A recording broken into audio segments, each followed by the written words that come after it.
Dear friends, welcome to Is American English. Take your grammar book, it is the level 5. The video number is 29.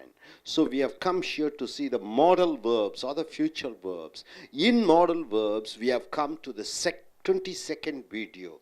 What do you mean by modal verbs? The can, could, shall, should, would, must. All these modal verbs are very important modal verbs. These modal verbs help you to state the action, present tense, in past, in future. So the modal verbs are very important verbs, and here in American English, not only we train IELTS and TOEFL and call center and personality development, executive English, business English, here grammar is taught to all the students as a foundation, as a compulsory learning tool. They have to learn the grammar here. So coming here with the continuation of the modal verbs, may, might have. You see, the fourth modal verb we have come. May, might have. May with the present tense. Might with the present tense. Might have with the past participle. When you use have, you have to go in for a past participle verb. See here, these are used for permission. May, might, and might have. These modal verbs are used for permission. These modal verbs are used for stating your wish, what you want to do. These modal verbs are used for some purpose.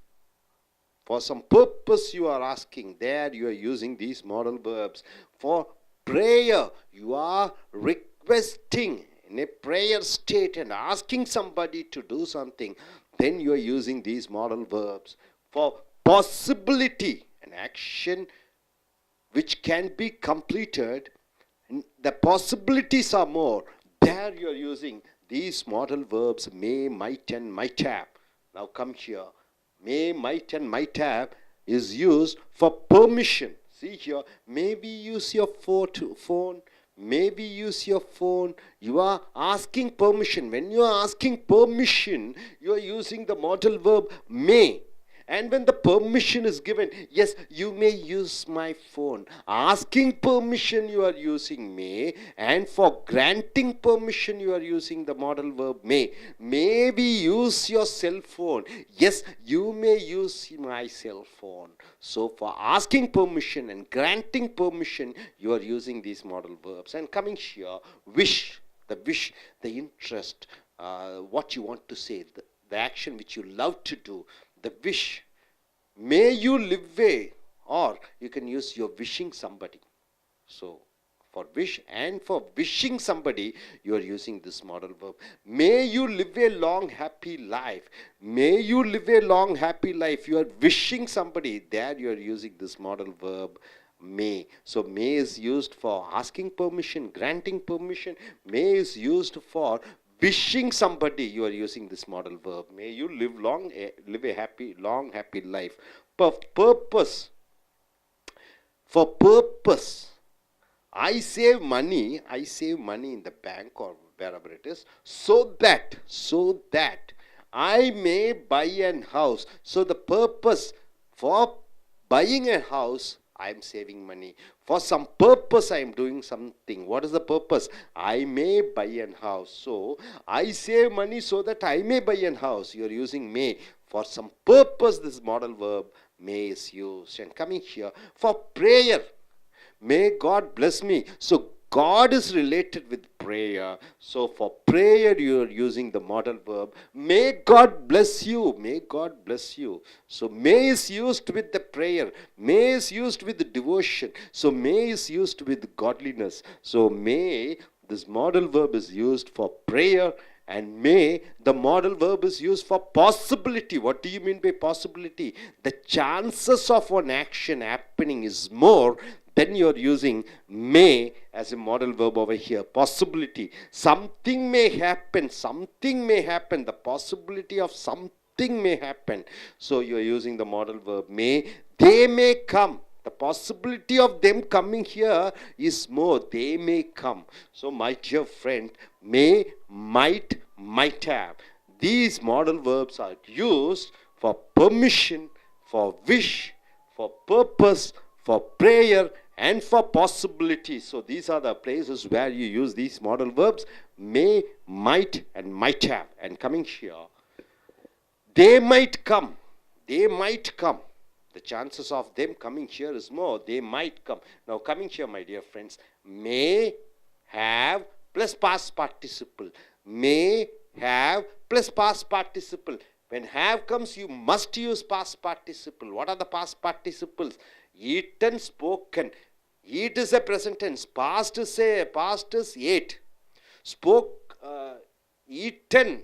You are taking back the action into past and bringing it to now. The action which happened in the past, which comes in the present to state something, that is called past participle. So may, if you use have, then you are using past participle. Might have plus past participle. What is the difference between may have plus past participle, might have and past participle? May have and past participle, might have and past participle. What is the difference? It mentions means it says the possibility of the past actions. There are chances of the actions to happen in the past, the possibility of the past actions. He doesn't have money. He doesn't have money now.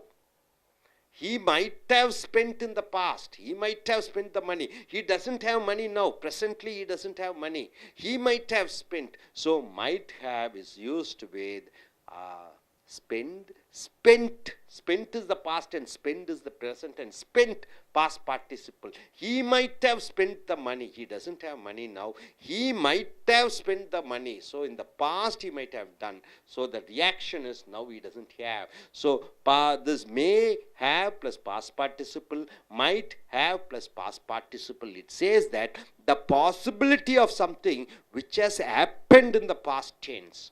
Now coming here, my dear friends, can and could. Where do you use the modal verb can and could? See, both these modal verbs are used to say the ability of a person, a person's capability of doing something, to do in the past, in the present, and in the future. Can and could states that a person has the ability, mental ability and physical ability to do in the present, to do in the past, and to do in the future. So can and could is used to state that a person can do the action in the present, in the past, and in the future. Coming here, he can dance. He can dance means what? Present, he can dance. He can dance. He has the ability to dance, he can dance. So when you use he can dance, it is used for the present tense. He can dance. He could dance means what? In future, he could dance. You're using the word he could dance means it states about the future action. He could dance. Requesting. For requesting you are using can and could. See, for requesting, could you help me? For requesting, you are requesting somebody, could you help me?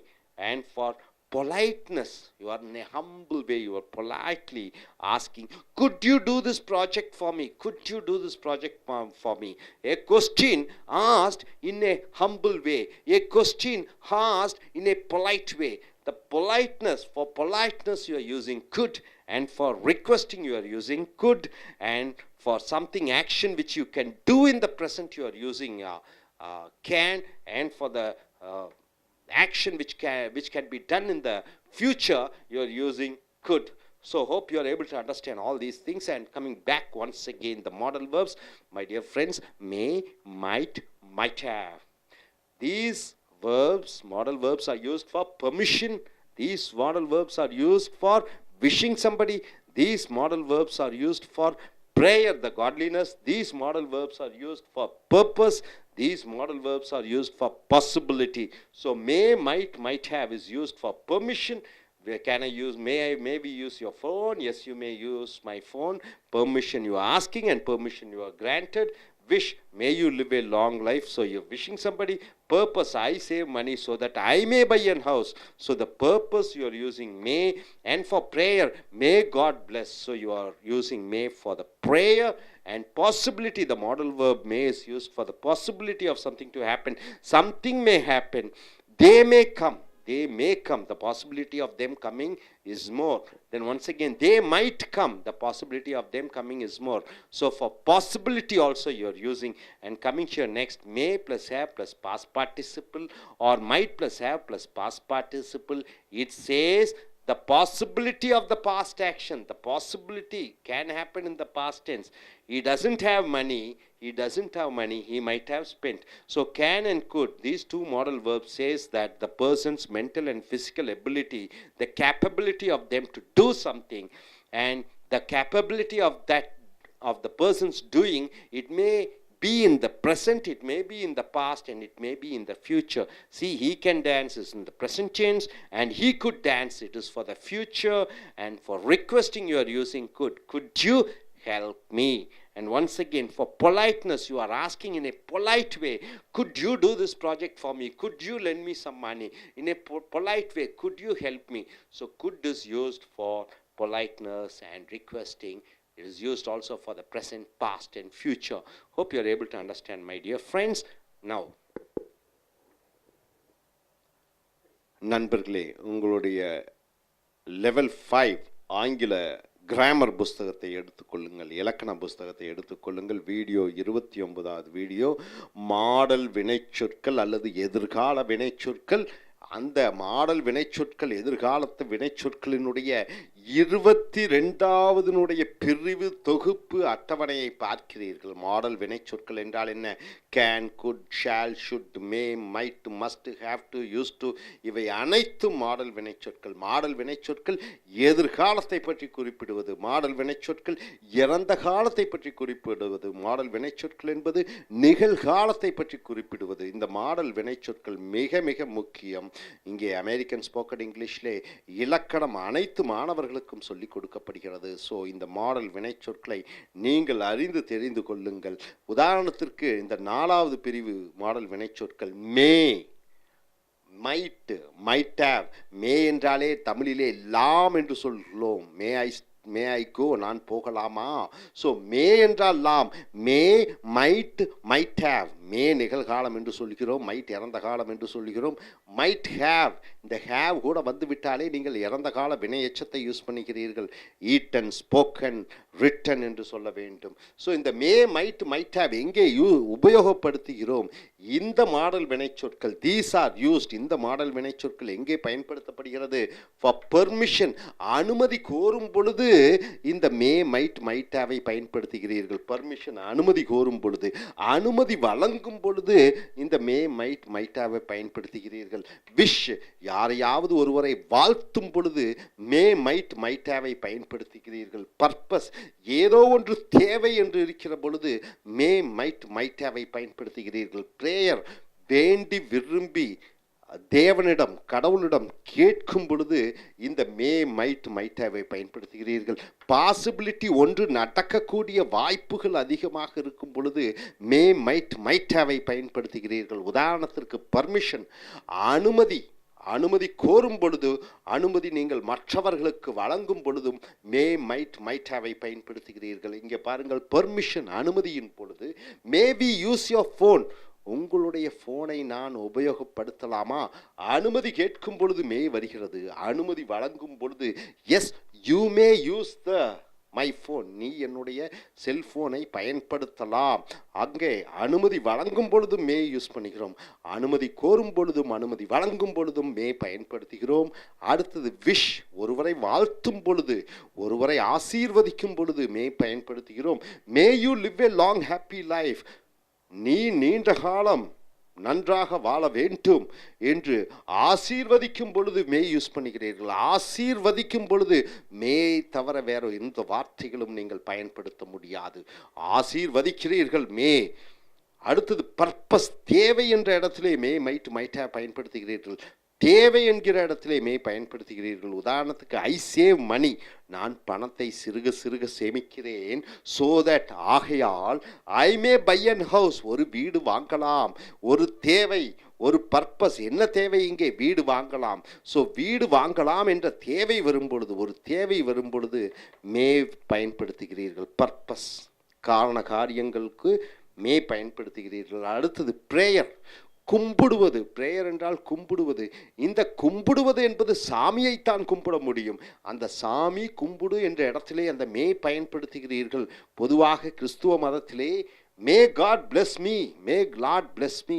அந்த காடு கூட, Lord கூட, Jesus கூட, மேரி கூட அந்த மே என்ற வார்த்தை தான் வரும். கேன் வராது, ஷுட்டு வராது, உட்டு வராது, மே தான் வரும். ஆண்டவனுடைய கிருபை எனக்கு வேண்டும். May God bless blessings. So அந்த மே கூட கடவுள் வரும். அப்போ மேவுக்கும் கடவுளுக்கும் இணையக்கூடிய வார்த்தை இது பிரேயர். சாமி கும்பிடும் பொழுது அந்த மே என்ற அந்த மாடல் வினை சொல்லை பயன்படுத்துகிறாய். அடுத்தது பாசிபிலிட்டி. பாசிபிலிட்டி என்றால் என்ன? ஒன்று நடக்கக்கூடிய வாய்ப்புகள் அதிகமாக இருக்கும் பொழுது மே பயன்படுத்துகிறாய். உதாரணத்திற்கு சம்திங் மே ஹேப்பன், ஏதோ ஒன்று நடக்கலாம், ஏதோ ஒன்று நடக்கலாம், வாய்ப்புகள் அதிகமாக இருக்கிறது. தே மே கம், அவர்கள் வரலாம். ஸோ வாய்ப்புகள் அதிகமாக இருக்கும் பொழுது மே பயன்படுத்துகிறீர்கள். ஸோ நண்பர்களே, மே, மைட், மைட் ஹேவ் பார்த்துக்கிட்டீங்க. இது எங்கே உபயோகப்படுத்துகிறீர்கள்? அனுமதி கேட்கும் பொழுதும், அனுமதி கொடுக்கும் பொழுதும், விஷ் வாழ்த்தும் பொழுது மே பயன்படுத்துகிறீர்கள். பர்பஸ் காரண காரியங்கள் இருக்கும் பொழுதுமே பயன்படுத்துகிறீர்கள். பிரேயர் ஆண்டவனை சாமி கும்பிடும் பொழுது மேவை பயன்படுத்துகிறீர்கள். பாசிபிலிட்டி ஒன்று நடக்க அதிக வாய்ப்புகள் இருக்கும் பொழுதுமே பயன்படுத்துகிறீர்கள். ஸோ இந்த போர்டில் இந்த சைடில் பார்த்தீங்கன்னா மே, மைட், மைட் ஹேவனுடைய பயன்பாடுகள். அதனுடன் தொடர்ச்சியாக தே மைட் கம், அவர்கள் வரலாம். இதுவும் பாசிபிலிட்டி, அதிக வாய்ப்புகள் இருக்கிறது. அடுத்ததாக மே கூட ஹேவ் போட்டு விட்டாலே இறந்த கால வினையச்சத்தை போட்டுட்டோம். இறந்த கால வினையச்சம் என்றால் என்ன? ஈட்டுங்கிறது நிகழ்காலம், ஏட்டுங்கிறது இறந்த காலம், ஈட்டன் என்பது இறந்த கால வினையச்சம். அப்படி என்றால் என்ன? இறந்த காலத்தில் முடிந்து போன விஷயத்தை நிகழ்காலத்திற்கு கொண்டு வருவது. இறந்த காலத்தில் ஒரு விஷயத்தை, முடிந்த விஷயத்தை நிகழ்காலத்தில் கொண்டு வரும் பொழுது இந்த ஹேவ் என்ற படகு கண்டிப்பாக வேண்டும். ஹேவ் என்ற இடைப்பட்ட பாலம் வேண்டும். இந்த ஹேவ் தான் ஒரு பாலமாக இறந்த காலத்திற்கும் நிகழ்காலத்திற்கும் ஒரு இணைப்பு வார்த்தையாக பயன்படுத்தப்படுகிறது. ஸோ மே கூட ஹேவ் வந்துவிட்டாலே நீங்கள் இறந்த கால வினையச்சத்தை பயன்படுத்த வேண்டும். இந்த இறந்த கால வினையச்சம் இறந்த காலத்திற்கு கொண்டு போய் நிகழ்காலத்திற்கு கொண்டு வருகிறது. அடுத்ததாக மைட்டு கூட ஹேவ் கூட பாஸ் பார்ட்டிசிபிள். மே கூட ஹேவ் கூட இறந்த கால வினையச்சம் பாஸ் பார்ட்டிசிபிளை பார்த்தீர்கள். மைட்டு கூட ஹேவ் கூட பாஸ் பார்ட்டிசிபிள் இறந்த கால வினையச்சத்தை பார்க்கும் பொழுது இட் மென்ஷன்ஸ், அது குறிப்பிடுகிறது. எதை குறிப்பிடுகிறது?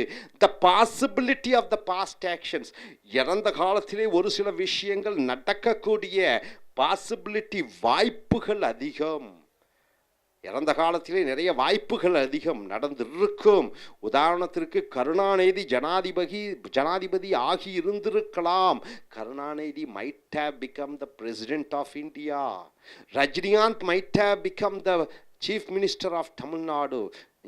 தமிழ்நாட்டினுடைய முதலமைச்சராக திரு ரஜினிகாந்த் அவர்கள் முதலமைச்சராக ஆகி இருந்திருக்கலாம் இறந்த காலத்திலே என்று சொல்லும் பொழுது 2000வது ஆண்டிலே ரஜினிகாந்த் மைட் ஹேவ் பிகம் என்று சொல்ல வேண்டும். ஸோ இறந்த காலத்திலே நடக்கக்கூடிய ஒரு வாய்ப்புகள் அதிகமாக இருந்திருக்கிறது, ஆனால் நடைபெறவில்லை என்று சொல்லும் பொழுது மே ஹேவ் பாஸ் பார்ட்டிசிபிள் அல்லது மைட் ஹேவ் பாஸ் பார்ட்டிசிபிள் இறந்த காலம் இணையச்சத்தை பயன்படுத்த வேண்டும். அடுத்ததாக ஹீ டசன்ட் ஹேவ் மணி. அவன் கையில் 5 பைசா கூட இல்லை, பணமே இல்லை அவனிடம். ஹீ மைட் ஹேவ் ஸ்பெண்ட், வைத்திருந்த பணத்தை அனைத்தும் அவன் செலவழித்திருந்திருக்க வேண்டும். இறந்த காலத்திலே செலவழித்திருந்திருக்கலாம். He might have spend. அப்போ இறந்த காலத்திலே ஒன்று நடந்திருக்கலாம் என்று சொல்லும் பொழுது இந்த மைட் ஹேவ் ஓட இறந்த கால வினையச்சத்தை யூஸ் பண்ணுறீங்க. ஸ்பெண்டுனா நிகழ்காலம், ஸ்பெண்ட்னா இறந்த காலம். இறந்த கால வினையச்சமும் ஸ்பெண்ட், ஸ்பெண்ட் என்று சொல்கிறோம். அடுத்தது 4, 5, 6, 7வது கேன் குட்டுனுடைய பயன்பாடுகள். both these models are used. இந்த 2 மாடல் வினைச்சொற்களும் எங்கே பயன்படுத்தப்படுகிறது? டு சே, சொல்வதற்கு. எதை சொல்வதற்கு? எபிலிட்டி என்றால் என்ன? திறமை. ஆஃப் எ பர்சன், ஒரு மனிதனுடைய திறமை. டு டூனா என்ன? ஒரு காரியம் செய்ய. இந்த பாஸ்ட், இறந்த காலத்திலே ஒரு காரியம் செய்ய ஒரு மனிதனுடைய திறமை. பிரசன்ட், நிகழ்காலத்திலே ஒரு மனிதன் செய்யக்கூடிய அந்த ஆற்றல். அண்ட் இன் த ஃபியூச்சர், எதிர்காலத்திலே ஒரு மனிதன் தன்னால் செய்யக்கூடிய ஒரு ஆற்றல், ஒரு ஆற்றல், அது உடல் ரீதியான ஆற்றலாக இருந்தாலும், மன ரீதியான ஆற்றலாக இருந்தாலும், அறிவுபூர்வமான ஆற்றலாக இருந்தாலும், ஒரு காரியத்தை நிகழ்காலத்தில் செய்ய முடியும், இறந்த காலத்தில் செய்ய முடியும், எதிர்காலத்திலே செய்ய முடியும் என்று சொல்கிற பொழுது இந்த மாடல் வினைச்சொல்லான கேனையும் குட்டையும் பயன்படுத்துகிறீர்கள். உதாரணத்திற்கு ஹீ கேன் டான்ஸ், அவனால் ஆட முடியும் என்றால் நிகழ்காலத்திலே ஹீ கேன் டான்ஸ். கேன் என்பது மாடல் வினைச்சொல் எதிர்காலத்தை பற்றி குறிப்பிட்டாலும் ஹீ கேன் டான்ஸ் என்று சொல்லிவிட்டாலே அது நிகழ்காலத்தை குறிக்கிறது. அவன் நிகழ்காலத்திலே ஆட முடியும், ஈ கேன் டான்ஸ். அதே போன்று ஈ குட் டான்ஸ் என்றால் என்ன? எதிர்காலத்திலே அவனால் ஆட முடியும். ஸோ ஈ கேன் டான்ஸ் என்றால் நிகழ்காலத்திலே ஆட முடியும், ஈ குட் டான்ஸ் என்றால் எதிர்காலத்திலே ஆட முடியும் என்ற அர்த்தத்திலே வருகிறது. ரிக்வெஸ்டிங், வேண்டி விரும்பி கேட்பது. ரிக்வெஸ்டிங், தயவு செய்து கேட்பது. வேண்டி விரும்பி கேட்பது அல்லது தயவு செய்து கேட்பது, அந்த இடத்திலே குட் யூஸ் பண்ணுறீர்கள். குட் யூ ஹெல்ப் மீ, தயவு செய்து எனக்கு உதவி செய்ய முடியுமா? குட் யூ ஹெல்ப் மீ, தயவு கூர்ந்து எனக்கு உதவி செய்ய முடியுமா? ரிக்வெஸ்டிங், தயவு கூர்ந்து ஒன்றை கேட்கும் பொழுது குட் பயன்படுத்துகிறீர்கள். அடுத்ததாக பொலைட்னஸ், அமைதியாக அடக்கமாக கேட்கும் பொழுது. பொலைட்னஸ் என்றால் என்ன? அடக்கம், பணிவு. அடக்கம் பணிவுடன் ஒரு காரியத்தை செய்ய வேண்டும் என்று நீங்கள் மற்றவர்களிடம் கேட்கும் பொழுது குட் பயன்படுத்துகிறீர்கள். Good you do this project for me, இந்த ப்ராஜெக்ட் என்றால் ஆய்வு, இந்த ஆய்வை எனக்காக நீங்கள் செய்து கொடுக்க முடியுமா? ஸோ ரிக்வெஸ்டிங், வேண்டி விரும்பி கேட்பதும், பொலைட்னஸ், அமைதியாக கேட்பதற்கும் இந்த குட்டை பயன்படுத்துகிறோம். Good you help me, good you do this project for me, தயவு கூர்ந்து எனக்காக இந்த ஆய்வை நீங்கள் செய்ய முடியுமா? ஸோ நண்பர்களே, இப்போ இங்கே என்ன பார்த்தீங்க?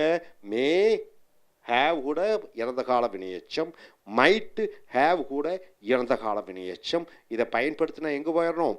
நிகழ்காலத்திலிருந்து இறந்த காலத்திற்கு போய்விடுகிறோம். இறந்த காலத்திலே ஒன்று நடந்திருக்கலாம், ஆனால் நடைபெறவில்லை. அப்படி இருக்கிற பட்சத்திலே சொல்கிறோம். இன்னொரு இடத்துல he doesn't have money, he might have spent, அவன்கிட்ட பணம் இல்லை, பணம் செலவழித்திருந்திருக்கலாம் என்று வருகிறது. கேனு குட் எங்கே பயன்படுத்துகிறோம்? திறமையை வெளிப்படுத்தும் பொழுது அது நிகழ்காலத்துக்கும் உபயோகப்படுத்தலாம், இறந்த காலத்திற்கும் உபயோகப்படுத்தலாம், எதிர்காலத்திற்கும் உபயோகப்படுத்தலாம். அடுத்ததாக வேண்டி விரும்பி கேட்கும் பொழுது நீங்கள் குட் யூஸ் பண்ணுறீங்க. பொலைட்னஸ், அமைதியாக கேட்கும் பொழுதும் இந்த கேன் குட் பயன்படுத்துகிறீர்கள். ஸோ நண்பர்களே, இறுதியாக ஒரே ஒரு முறை பார்த்து கொள்ளுங்கள். மே, மைட்டு, மைட் ஹேவ், இது எத்தனை இடத்துல யூஸ் பண்ணுறோம்? அனுமதி கோரும் பொழுது, ஒருவரை வாழ்த்தும் பொழுது, பர்பஸ், ஒரு தேவை என்று ஒன்று வருகிற பொழுது, பிரேயர், சாமியை கும்பிடும் பொழுது, பாசிபிலிட்டி, ஒன்று நடக்கக்கூடிய வாய்ப்புகள் அதிகமாக இருக்கும் பொழுது மே பயன்படுத்துகிறோம்.